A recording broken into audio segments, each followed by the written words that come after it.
Lyli has a great attitude. She's a fun kid to be around. She's a goofball.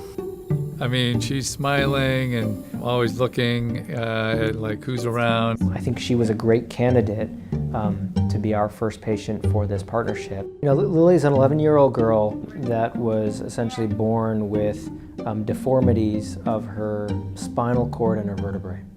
And as a result of those deformities, she really did need a tracheostomy and a ventilator from an extremely young age. You know, what happened recently is that she started having some leg pain, some back pain, loss of strength. Her ability to walk was negatively affected.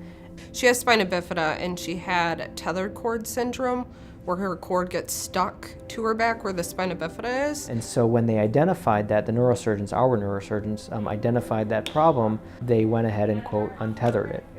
She had lost some key milestones. I don't know if you know Dr. Henry. He came over to Helen DeVos and he kind of comes in and then he'll ask you something and then he's real quiet for a long time. Well, I was looking primarily from a functional rehab standpoint. Our goal was to improve her standing and walking, and primarily because that's the function she had lost. Well, I feel the communication has been great. Like the telemed appointments, like that's been great. Like instead of us having to go back to Helen DeVos to check like respiratory wise of how she is, somebody just does that appointment over the video and it's been great. If there is a medical emergency, we'll obviously support them online, but then we'll focus on getting them the appropriate emergent pediatric subspecialty services that they need, which involve a transfer back to us. That transfer process is then more informed by the fact that we've already played a role in the care she was receiving over the last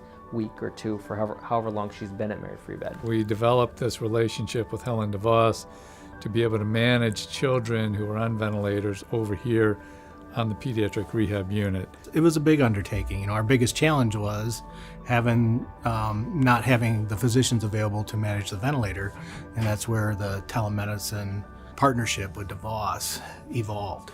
A lot of details went into developing this, and that all came to fruition when she came over, and we kind of co-managed the ventilatory part.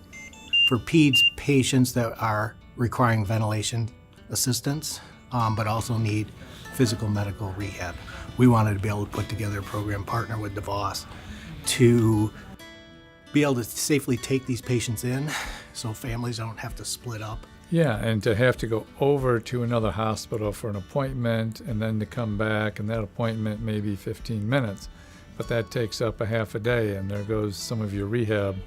So this really helps the patient too to not miss so much therapy time. To me, what a partnership like this shows is that when two separate institutions or two separate corporations make themselves available to do what's best for the patient and the family, then they can really take advantage of the expertise in both environments. Because of the spirit of this partnership and the leaders on both sides that have played a role in developing this, I think it'll only advance care for patients in this community and region.